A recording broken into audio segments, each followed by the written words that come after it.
Students, how are you? मैं हूं आपका टीचर रियाज शाहिद। आप कैसे हैं? Hope you are all fine. तो दोस्तों, हमने जो पहले दो पार्ट अलजबरा के बनाए थे उनमें हमने सीख लिया कि अलजबरा क्या है, बेसिक्स क्या है, टर्म्स क्या है, एडिशन कैसे होता है, माइनस कैसे होता है और मल्टीप्लिकेशन कैसे होते हैं। बेसिक्स जितने भी थे वो सीखे थे। आज है इसका बेसिक अलजबरा का पार्ट 3, और जिसमें हम सीखने वाले हैं क्या, उसमें हम सीखने वाले हैं कि पार्ट 3 में हम सीखेंगे कि डिवीजन कैसे होती है अलजेब्रा में। सबसे पहली ज़रूरी चीज़ जो है वो मैंने कुछ गोल्डन रूल्स लिखे हैं। ये सब बच्चे नोट कर लो, स्टॉप करके वीडियो इनको नोट कर लो, लिख लो कि ये क्या है। और मैंने रोमन उर्दू में लिख के दिए ताकि किसी को भी पढ़ने में मुश्किल ना हो। गोल्डन रूल्स क्या है? ये सिर्फ 6 रूल्स हैं जो आपने याद करने हैं। जब आप ये 6 रूल्स को मद्देनजर रखोगे, याद रखोगे, तो कभी भी डिवीजन गलत नहीं होने वाली। पहले नंबर पे है, हर टर्म को डिवाइड करो। हर टर्म को डिवाइड करने का मतलब क्या है? जैसे कि हर टर्म को डिवाइड करने का मतलब ये है कि मैंने एक टर्म लिखी 6x प्लस 9 अपॉन 3। अब हम इसको कैसे करेंगे डिवाइड? हर टर्म को डिवाइड करो मतलब कि ये जो डिनोमिनेटर है ये सबके नीचे है। इसको जरा थोड़ा सेपरेट करोगे आप।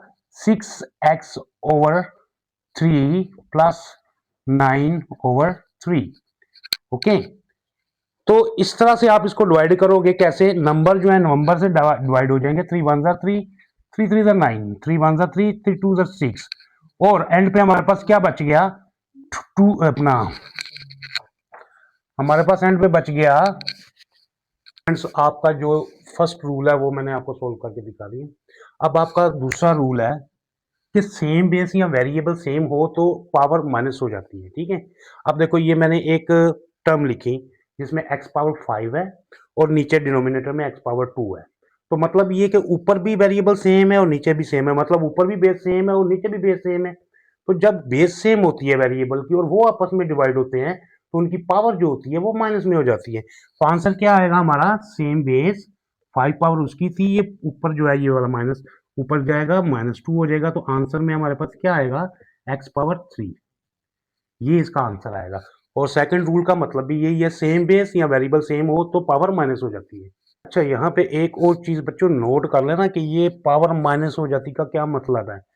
पावर माइनस होने का मतलब ये है कि सेम वेरिएबल हैं, नीचे वाले वेरिएबल की जो पावर होती है वो ऊपर जाके माइनस हो जाती है। अगर नीचे प्लस होती तो ऊपर माइनस हो जानी थी, तो ऊपर जाती तो माइनस माइनस प्लस हो जानी थी। समझ पा रहे हो बात को?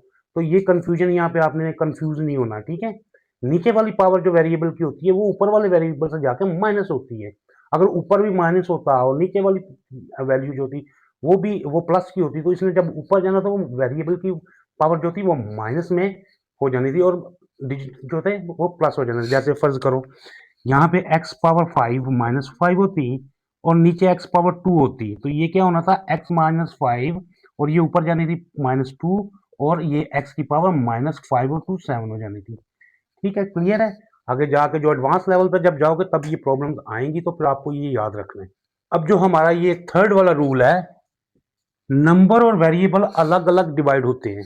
ठीक है, ये देखो न्यूमिनेटर में 12x है और डिनोमिनेटर में 3 है। अब ये होगा कि ये जो नंबर होगा नीचे, अगर नंबर है तो नंबर नंबर से डिवाइड होते हैं और वेरिएबल वेरिएबल से डिवाइड होते हैं। ठीक है, अब इसको डिवाइड कैसे करेंगे हम कि 12x है और नीचे 3 है। ये 3 1 जा 3, 3 4 जा 12।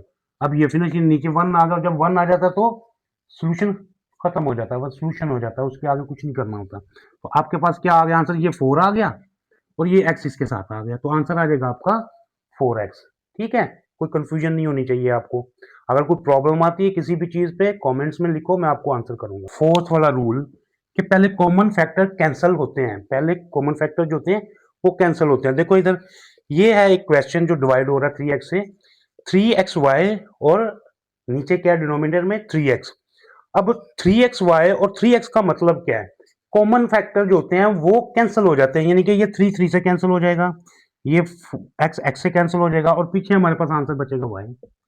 तो हमारा जो फोर्थ रूल है वो ये है कि पहले कॉमन फैक्टर जो होते हैं वो आपस में कैंसिल होते हैं, फिर आगे कोई और चीज नहीं होती। तो आपके पास आंसर y वेरिएबल का आ गया। ठीक है, ये है, और अक्सर बच्चे जो हैं कर जाते हैं और इंटेलिजेंट बच्चे भी ये गलती कर जाते हैं। ये जो आपका रूल है 5, इसमें ये लिखा हुआ है कि जीरो से डिवीजन कभी भी नहीं होती। ये हमेशा याद करना। अक्सर इंटेलिजेंट बच्चे भी ये गलती कर जाते हैं।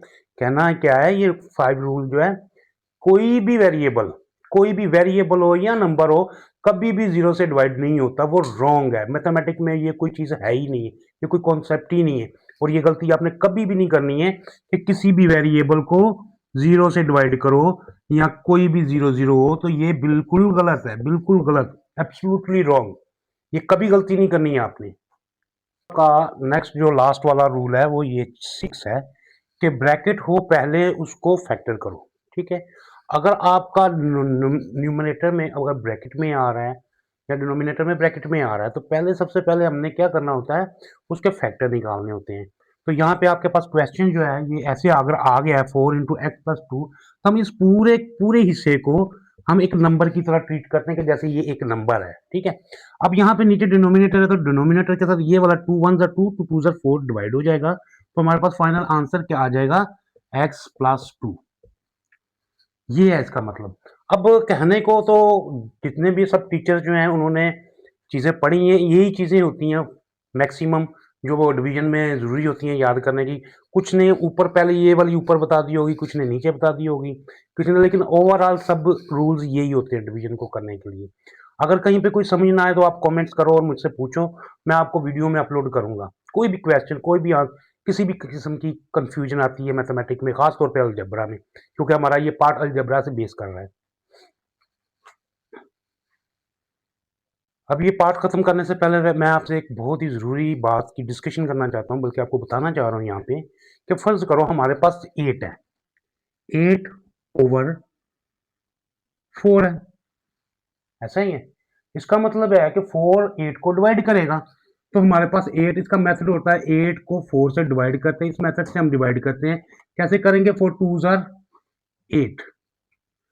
अब देखो, गौर करना है आपने इस बात पे, वेरी वेरी इंपॉर्टेंट बात बताने लगा हूं। ये जब भी आपने डिवीजन करनी होती है, वो आपने देखनी है ये क्या है। अब मुझे जरा ये बताओ कि जिसके साथ कोई भी, जिस नंबर के साथ कोई भी साइन नहीं होता, ठीक है, तो वो साइन किस चीज का होता है, प्लस का। अब इसका मतलब है कि ये प्लस है, ये भी प्लस है, तो आप तो इसका आंसर जीरो लेके आते थे ना। 4 2s are 8, 8 के बाद कुछ नहीं बचता, जीरो कर देते थे। लेकिन क्वेश्चन तो ये है कि अगर किसी के साथ कोई ऑपरेटर ही नहीं है, ये प्लस का, ये प्लस का, अब आप देखो कि हमारे रूल के मुताबिक ये क्वेश्चन जो है हमारा प्लस है, ये 4 भी प्लस है, 4 2s are 8 प्लस प्लस जो है आपस में मल्टीप्लाई करेंगे तो प्लस आ जाएगा, 4 2s are 8। ठीक है, अब 8 आ गया तो जब आंसर हम लेके आएंगे तो वहां पे हम जीरो कर देते हैं। क्यों क्यों, इसका लॉजिक क्या है, सोचो इस बात पे। और ये वेरी वेरी इंपॉर्टेंट होता है डिवीजन में, चाहे वो नंबर की डिवीजन हो, चाहे वो अलजेब्रा में वेरिएबल की डिवीजन हो। तो गौर करो, यहाँ पे होता ऐसे ही है कि जिसके साथ कोई भी साइन नहीं होता, कोई भी ऑपरेटर नहीं होता, वो प्लस का ऑपरेटर होता है। तो ये दोनों प्लस हैं। और हमेशा याद रखना है, कब जब भी आप डिवीजन करते हो तो फाइनल आंसर निकालते हो, तो फाइनल आंसर निकालने से पहले आप पलट देते हो उनके साइन। ये रूल है। अब इस रूल में क्या होगा कि आप जब माइनस का करोगे तो आपको पता है प्लस में और माइनस में 8 डालोगे तो कुछ भी नहीं बचने वाला। तो इसीलिए ये आपने जब एंड पे फाइनल आंसर निकालना है तो आपने उसका साइन चेंज करना ही करना है। अगर चेंज नहीं करोगे तो आपका आंसर गलत आने वाला है। फर्ज करो हमारे पास x⁻2 है और हमने इसको डिवाइड करना है x के साथ। ठीक है, हम x के साथ डिवाइड करते हैं तो ये x के साथ मल्टीप्लाई करेगा तो x⁻2 हो जाएगी, और हम लिखने वाले आंसर 0, यानी कि कुछ नहीं बच रहा, खत्म हो गया। लेकिन यहीं पे ये रूल्स फॉलो होता है, जैसे मैंने आपको ऊपर बताया कि यहाँ पे भी प्लस है, यहाँ पे भी प्लस आ गया। अब जब भी आपने फाइनल आंसर निकालना तो आपने एंड पे साइन चेंज करना ही है। प्लस है तो माइनस करो, माइनस है तो प्लस करो। अब ये ऑलरेडी प्लस और प्लस आपस में मल्टीप्लाई करने के बाद आपका साइन क्या आया, प्लस का। तो यहाँ पे आपने डिवीजन के रूल के मुताबिक, जो रूल है मैथमेटिक्स में, आप जब भी इसको डिवाइड करते हो तो एंड पे आके इसका साइन चेंज कर देते हो। तो ये आपके पास प्लस आया तो आपने रूल के मुताबिक इसका साइन माइनस किया, तो तब ये इसके साथ x के साथ डिवाइड होगा तो ये x⁻2 आएगी, तो आंसर 0, रिमाइंडर में कुछ नहीं बचेगा। ठीक है बच्चों, अगर आपको आज की वीडियो में किसी भी किस्म की कंफ्यूजन आती है, कहीं से भी कोई कॉन्सेप्ट समझ में नहीं आता, तो आप मुझे कमेंट्स बॉक्स में कमेंट करो, पूछो, मैं उसका आपको रिप्लाई करूंगा। Okay, God bless you.